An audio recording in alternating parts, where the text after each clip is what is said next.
20,000 ವರ್ಷಗಳ ಇತಿಹಾಸ ಇದೆ ಈ ತೆಕ್ಕಲಕೋಟೆಯಲ್ಲಿ. ಅಂದರೆ ಭಾಳಷ್ಟು ಜನ ಏನು ಮಾಡ್ತಾರಪ್ಪ ಅಂತಂದರೆ ಸಿಂಧು ನಾಗರಿಕತೆಗೆ, ಹರಪ್ಪ ಮೊಹೆಂಜೊದಾರೋಗೆ ಭಾಳ ಪ್ರಾಮುಖ್ಯತೆ ಕೊಡ್ತಾರೆ. ಯಾಕಂತಂದರೆ ಅಲ್ಲಿ ಸಿಗುವಂತಹ ಕಟ್ಟಡಗಳಾಗಿರ್ಬೋದು, ಪಳವಳಿಕೆ ಆಗಿರ್ಬೋದು, ಡ್ರೈನೇಜ್ ಸಿಸ್ಟಮ್ ಆಗಿರ್ಬೋದು. ಬಟ್ ಅದಕ್ಕಿಂತ ಪೂರ್ವದಲ್ಲೇ 20,000 ವರ್ಷಗಳ ಹಿಂದೆಯೇ ಇಲ್ಲಿ ತೆಕ್ಕಲಕೋಟೆಯಲ್ಲಿ ಜನ ವಾಸ ಮಾಡ್ತಿದ್ರು. ಅದಕ್ಕೆ ಉದಾಹರಣೆಗಳು ಏನಪ್ಪ ಅಂತಂದರೆ ನೀವು ನೋಡ್ತಿರುವಂಥ ಎಲ್ಲ ಸಾಕ್ಷಿಗಳು, ಈ ವಾತಾವರಣಗಳೇ ಸಾಕ್ಷಿಗಳು ಅಲ್ವಾ. ಯಾಕಂತಂದರೆ ಇಲ್ಲಿ ಬರುವಂತಹ ಪ್ರತಿಯೊಂದು ಗುಡ್ಡಗಳೇನಿದಾವೋ ಆ ಪ್ರತಿಯೊಂದು ಗುಡ್ಡದಲ್ಲಿ ತಂದೆ ಆಗಿರುವಂತಹ ಒಂದು ಇತಿಹಾಸ ಅಡಗಿಸಿಕೊಂಡಿದೆ. ಅರ್ಥ ಆಯ್ತಾ? ಯಾಕಂತಂದರೆ ಇವಾಗ ನೀವು ಜಕ್ಕೆರೆ ಗುಡ್ಡಕ್ಕೆ ಹೋದರೆ ಅಲ್ಲಿ ಸರಿಸುಮಾರು ನಿಮಗೆ ಪೋಸ್ಟ್ ನಿಯೋಲಿಥಿಕ್ ಅಂದರೆ ಮಿಸೋಲಿಥಿಕ್ ಪೀರಿಯಡ್ ಎಂದು ನಿಮಗೆ ಕುರುಹುಗಳು ಸಿಗ್ತವೆ. ಅಲ್ಲಿ ಕುಟ್ಟು ಚಿತ್ರಗಳಿಂದ ಹಿಡಿದು ಆ ಪೇಂಟಿಂದ ಮಾಡಿರುವಂತಹ ಚಿತ್ರಗಳು ಕೂಡ ನಿಮಗೆ ಸಿಗುತ್ತೆ. ಪೇಂಟಲ್ಲಿ ಬರೋದು 2 ವಿಧಾನ, ಒಂದು ವೈಟು ಇನ್ನೂ ಒಂದು ರೆಡ್ಡು. ಅಲ್ಲಿ ನಿಮಗೆ ವೈಟ್ ಕಲರ್ದು ಏನು ಸಿಗುತ್ತೆ ಅಂತಂತಂದರೆ ಒಂದು ಪೇಂಟಿಂಗ್ ಸಿಗುತ್ತೆ, ರಾಕ್ ಆರ್ಟ್ಗಳು ಸಿಗುತ್ತೆ. ಓಕೆ, ಯಾವುದೋ ಜಕ್ಕೆರೆ ಗುಡ್ಡ. ಅದ್ರ ಕೆಳಗಡೆ ಬಂದರೆ ನಿಮಗೆ ಒಂದು ಬೂದಿ ದಿಬ್ಬ ಇದೆ. ಆ ಬೂದಿ ದಿಬ್ಬ ಇಲ್ಲ, ಜಕ್ಕೆರೆ ಗುಡ್ಡ ಇದೆ ಅಲ್ವಾ, ಎದುರಿಗೆ ಕಾಣುತ್ತೆ ನೋಡ್ರಿ, ಅದ್ರ ಕೆಳಗಡೆನೇ ಇದೆ ಬೂದಿ ದಿಬ್ಬ ಅಂತೇಳಿ. ಆ ಹಿರಿಯರು ಅಂತ ನಮ್ಮ ಊರಲ್ಲಿ ಪಂಚಾಯತಿ ಏನು ಹಿರಿಯರು ಏನಿದ್ರಲ್ಲ ಅವ್ರ ಹೊಲದಲ್ಲಿ ಇರುವಂತಹ ಜಾಗದಲ್ಲಿ ಅದು ಬೂದಿ ದಿಬ್ಬ ಇರೋದು, ಯಜಮಾನ್ರ ಹೊಲ ಅಂತ ಕರೀತಾರೆ. ಓಕೆ, ಅಲ್ಲಿ ಏನಾಗುತ್ತೆ ಅಂತಂತಂದರೆ ಸರಿಸುಮಾರು ಒಂದು 5,000 ವರ್ಷದ ಹಿಂದೆಯೇ ಆ ಒಂದು ಬೂದಿ ದಿಬ್ಬ ನಿರ್ಮಾಣ ಆಗಿರ್ಬೋದು. ಯಾಕಂತಂತಂದರೆ ಆಗಿನ ಜನ ಡೊಮೆಸ್ಟಿಕೇಷನ್ಗೆ ಭಾಳ ಆದ್ಯತೆ ಕೊಡ್ತಾಯಿದ್ರು. ಡೊಮೆಸ್ಟಿಕೇಷನ್ ಮಾಡೋ ಟೈಮಲ್ಲಿ ನಾವು ಈಗಿನ ಜನ್ರೇಷನಲ್ಲಿ ಜನಗಳು ಮೊದಲು ಕೂಡ ನಾವೇನು ಮಾಡ್ತಿದ್ವಿ, ಸೆಗಣಿಯನ್ನು ತೊಗೊಂಡ್ಬಿಟ್ಟು ಒಂದು ಕಡೆ ಹಾಕಿ ಅದನ್ನು ನಾವು ತಿಪ್ಪೆ ಆ ಸೆಗಣಿಯನ್ನೇ ನಾವೇನು ಮಾಡ್ತಿದ್ವಿ, ಹೊಲಗಳಿಗೆ ನಾವು ಗೊಬ್ಬರ ಥರ, ನಾವು ಫರ್ಟಿಲೈಸರ್ ಥರ ನಾವು ಯೂಸ್ ಮಾಡ್ತಿದ್ವಿ. ಅದೇ ರೀತಿಯಾಗಿ ಆಗಿನ ಸಾವಯವ ಗೊಬ್ಬರ ಥರ ಅದೇ ಥರ ಅವ್ರೇನು ಮಾಡ್ತಿದ್ರು. ಇವತ್ತಿಗೂ ಕೂಡ ಕೆಲವೊಂದು ಸಂಶೋಧಕರು ಅದ್ರ ಬಗ್ಗೆ ವಿಶ್ಲೇಷಣೆ ಕೊಡ್ತಾರೆ.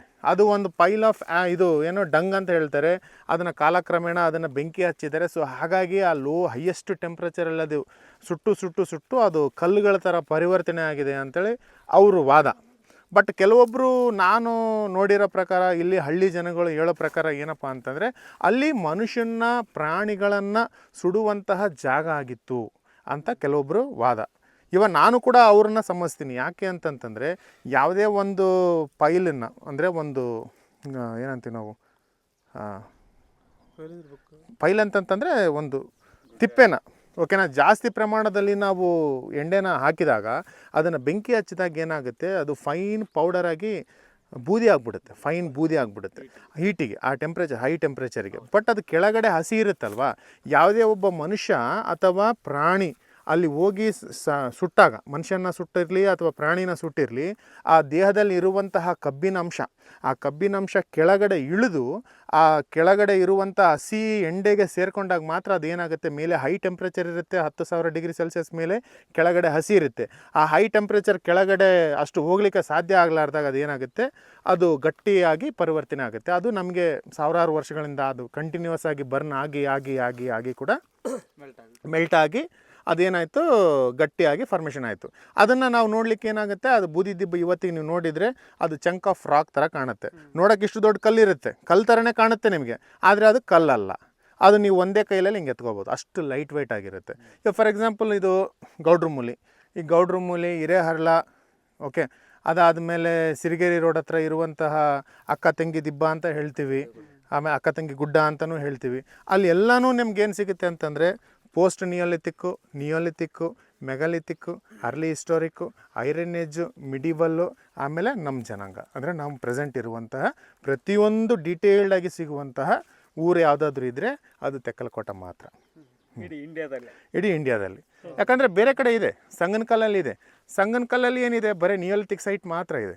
ಅದು ಒಂದು ಪ್ರೊಡಕ್ಷನ್ ಸೈಟ್. ಆ ಟೈಮಲ್ಲಿ ಪ್ರೊಡಕ್ಷನ್ ಸೈಟ್ ಅಂತಂದರೆ ಆ ಟೈಮಲ್ಲಿ ಬಳಕೆ ಮಾಡುವಂತಹ ಸ್ಟೋನ್ ಟೂಲ್ಸ್ಗಳು, ಓಕೆ, ಕಲ್ಲಿಂದ ತಯಾರು ಮಾಡಿರುವಂತಹ ಕೆಲವೊಂದು ಟೂಲ್ಸ್ಗಳಾಗಿರ್ಬೋದು, ಈ ಕೊಡ್ಲಿಗಳಾಗಿರ್ಬೋದು, ಈ ಚಿಕಿಮಿಕಲ್ಗಳಾಗಿರ್ಬೋದು, ಅಲ್ಲಿ ಪ್ರೊಡಕ್ಷನ್ ಮಾಡ್ತಾಯಿದ್ರು. ಇಲ್ಲಿ ಕೂಡ ಸಾಕಷ್ಟು ಪ್ರಮಾಣದಲ್ಲಿ ಪ್ರೊಡಕ್ಷನ್ ಇತ್ತು, ಅದ್ರ ಜೊತೆಗೆ ಅದನ್ನು ಬಳಕೆ ಇತ್ತು. ಅವೆಲ್ಲವೂ ಒಂದಕ್ಕೊಂದು ಪ್ರಾಂತ್ಯಕ್ಕೆ ಇನ್ನೊಂದು ಪ್ರಾಂತ್ಯಕ್ಕೆ ಅವು ಚೇಂಜ್ ಆಗ್ತಾಯಿದ್ವು. ಅಂದರೆ ಯಾವ ಥರ ನಾವು ಇವಾಗ ಟ್ರೇಡ್ ಮಾಡ್ತೀವೋ, ಒಂದೂರಿಂದ ಇನ್ನೊಂದು ವ್ಯಾಪಾರ ಮಾಡ್ತೀವೋ, ಅದೇ ರೀತಿಯಾಗಿ ಅವರು ಕೂಡ ಒಂದು ಊರಿಂದ ಇನ್ನೊಂದು ಊರಿಗೆ ವಲಸೆ ಹೋಗಿ ಆ ಟ್ರೇಡನ್ನು ಮಾಡ್ತಿದ್ರು ಅಂತ ನನ್ನ ಅನಿಸಿಕೆ. ಇವಾಗ ಸಿಕ್ಕಿರುವಂಥ ಈ ಅಸ್ಥಿಪಂಜರ ಇದು ಹೋಲಿಕೆ ಮಾಡಿಕೊಂಡ್ರೆ ಈ ಮುದುಗಲ್ ಹತ್ರ ಒಂದು ಸೈಟ್ ಇದೆ, ಭೀಮ್ಬೆಟ್ಕ ಅಂತ ಒಂದು ಊರಿದೆ. ಓಕೆ, ಅಲ್ಲಿ ಕೂಡ ಎಕ್ಸ್ಕವೇಷನ್ ಆಗಿದೆ. ಅಲ್ಲಿ ಎಕ್ಸ್ಕವೇಷನ್ ಆದಾಗ ಅಲ್ಲಿ ಕೂಡ ಸೇಮ್ ಇದೇ ರೀತಿಯಾಗಿ ಕ್ರಿಮೇಷನ್ ಮಾಡಿರುವಂತಹ ಉದಾಹರಣೆಗಳು ಉಂಟು. ಅವರು ತೆಗೆದಿರುವಂತಹ ಕಾರ್ಬನ್ ಡೇಟಿಂಗ್ ಆಧಾರದ ಮೇಲೆ ಇದು 5,000 to 7,000 ವರ್ಷಗಳ ಹಿಂದಿದ್ದು ಅಂತ ಹೇಳಿದ್ದಾರೆ. ಇವಾಗ ನಾವು ಕೂಡ ಮುಂದಿನ ಅದು ಕರೆಕ್ಟ್ ಕಾಲಮಾನ ಯಾವುದು ಅಂತ ತಿಳ್ಕೊಳ್ಳಿಕ್ಕೆ ನಾವು ಕಾರ್ಬನ್ ಡೇಟಿಂಗ್ ಕಳ್ಸೋಕ್ಕೆ ನಾವು ಕೂಡ ಸರ್ಕಾರ ಅವ್ರ ಜೊತೆ, ಅಂದರೆ ನಮ್ಮ ಡೈರೆಕ್ಟರ್ ಶ್ರೀಜೇಶ್ವರ್ ಸರ್ ಅಂತ ನಾಯ್ಕ ಅವರು ಸರ್ ಇದ್ದಾರೆ, ನಮ್ಮ ಆರ್ಕಿಯಾಲಜಿ ಡಿಪಾರ್ಟ್ಮೆಂಟಿನ ಡೈರೆಕ್ಟರ್ ಇದ್ದಾರೆ, ಚೀಫ್ ಇನ್ಚಾರ್ಜ್. ಅವರಿಗೆ ನಾವು ಹ್ಯಾಂಡ್ ಓವರ್ ಮಾಡ್ತೀವಿ. ಅವರು ಅದನ್ನು ಮುಂದೆ ಪ್ರೊಸೀಜರ್ ಏನಿದೆ ಅದನ್ನು ಮಾಡಿಬಿಟ್ಟು ನಮಗೆ ಪ್ರಾಪರಾಗಿ ಡೀಟೇಲ್ಸ್ನ ಕೊಡ್ತಾರೆ. ಈಗ 5,000 to 7,000 ಅಂತ ಹೇಳಿದ್ರಲ್ಲ, ಯಾವ ಆಧಾರದ ಮೇಲೆ ಹೇಳಿದ್ರು ಸರ್? ಯಾಕಂತಂದರೆ ಇವಾಗ ಎಲ್ಲಿ ಮುದ್ಗಲ್ ಹತ್ರ ಇರುವಂಥ ಪ್ರದೇಶದಲ್ಲಿ ಉತ್ಖನನ ಆಗಿದನೋ ಅದಕ್ಕೂ ಇದಕ್ಕೂ ಸೇಮ್ ಸಿಮಿಲಾರಿಟಿ ಇದೆ. ಅದೇ ರೀತಿಯಾಗಿ 1964-65ರಲ್ಲಿ doctor Nagarajarao sir, MS Nagarajarao sir ಅಂತಂತೇಳಿ ಅವರು ಡೆಕ್ಕನ್ ಕಾಲೇಜಿನ ಪ್ರೊಫೆಸರ್. ಅವರು ಒಳ್ಳೆ ಫೇಮಸ್ ರಿನೌಂಡ್ ಆಫ್ ಇವರಾಗಿದ್ದರು, ಯಾರೋ ಆರ್ಕಿಯಾಲಜಿಸ್ಟ್ ಆಗಿದ್ದರು. ಅವರು ಕೂಡ ಇಲ್ಲಿ ಮೇಲೆ ನಾವು ಅದು ಟೆಕ್ 6 ಅಂತ ಕರಿತೀವಿ, ಅದಕ್ಕೆ ಹಿರೇಹರ್ಲ ಅಂತ ಹೇಳ್ತೀವಿ ನಾವು ಕನ್ನಡ, ಈ ಲೋಕಲ್ ಭಾಷೆಯಲ್ಲಿ ಹಿರೇಹರ್ಲ. ಅಲ್ಲಿ ಅವರು ಉತ್ಖನನ ಮಾಡಿದರು. ಅಲ್ಲಿ ಕೂಡ ಏನು ಸಿಕ್ಕಿತ್ತು ಅಂತಂತಂದರೆ ಸೆಕೆಂಡ್ ಬರಿಯಲ್ ಸಿಕ್ಕಿತ್ತು. ಸೆಕೆಂಡ್ ಬರಿಯಲ್ ಅಂತಂದರೆ ಆಲ್ರೆಡಿ ಒಬ್ಬ ಮನುಷ್ಯನ ಮೂಳೆಗಳೆಲ್ಲ ಇದಾಗ್ಬಿಟ್ಟಿರ್ತೈತೆ, ಡೆಡ್ ಬಾಡಿ ಎಲ್ಲ ಡಿಕಂಪೋಸ್ ಆಗಿರುತ್ತೆ. ಅದನ್ನು ಶವ ಸಂಸ್ಕಾರ ಹೇಗೆ ಮಾಡ್ತಿದ್ರಪ್ಪ ಅಂತಂದರೆ ಆ ಮೂಳೆಗಳನ್ನು ಎಲ್ಲ ತಗೊಂಡು ಒಂದು ಮಡಿಕೆಯಲ್ಲಿ ಹಾಕಿ ಅವ್ರು ಬಳಕೆ ಮಾಡಿರುವಂಥ ಪ್ರತಿಯೊಂದು ವಸ್ತುಗಳನ್ನು ಅವ್ರಿಗಿಟ್ಟು ಆಫರ್ ಮಾಡಿಬಿಟ್ಟು ಇದು ಮಾಡ್ತಾಯಿದ್ರು. ಅದು ಒಂದು ಮಡಿಕೆಯಲ್ಲಿ ಹೇಳ್ತದೆ. ಸರ್, ಹೌದು. ಅದು ಇವಾಗ ನಿಮಗೆ ಉದಾಹರಣೆ, ಇದು ಪ್ರೈಮರಿ ಬರಿಯಲು. ಇವಾಗ ನೀವು ಸ್ವಲ್ಪ ಅಲ್ಲಿ ಮುಂದೆ ಹೋದರೆ ಅದು ಸೆಕೆಂಡರಿ ಬರಿಯಲು. ಅಲ್ಲಿ 4 ದೊಡ್ಡ ಮಡಿಕೆಗಳಿದ್ದಾವೆ. ಅವರು ಬಳಕೆ ಮಾಡುವಂಥ ಪ್ರತಿಯೊಂದು ವಸ್ತುಗಳು ಕೂಡ ಅಲ್ಲಿ ಸಿಕ್ಕಿದೆ. ಅದ್ರ ಮೇಲೆ ನೀವು ಹೋದರೆ ಅದಕ್ಕೆ ನಾವು ಅಪ್ಪರ್ ಟೆರೆಸ್ 4 ಅಂತ ಕರಿತೀವಿ, ಟೆಕ್ 4 ಅಂತ ಕರಿತೀವಿ. ಅಲ್ಲಿ ನಿಮಗೆ ಫೌಂಡೇಶನ್ ಸಿಗ್ತಾ ಇದೆ. ಮನುಷ್ಯ ಬದುಕಿದ್ದು, ಮನುಷ್ಯ ವಾಸ ಮಾಡಿರುವಂತಹ, ಮನುಷ್ಯ ಗೂಡು ಕಟ್ಟಿರುವಂತಹ ಪ್ರತಿಯೊಂದು ಅವಶೇಷಗಳು ನಮಗೇನಾಗ್ತಿದೆ ಆ ಉತ್ಖನನದಿಂದ ನಮಗೆ ಲಭ್ಯವಾಗ್ತಿದೆ. ಈಗ ಅಲ್ಲಿ ಮೇಲೆ ಇದೆ ಸರ್, ಪೂರ್ತಿ ಮೇಲೆ ಇದೆ. ದಾರಿ ಇದೆ ಗುಡ್ಡದ ಮೇಲೆ.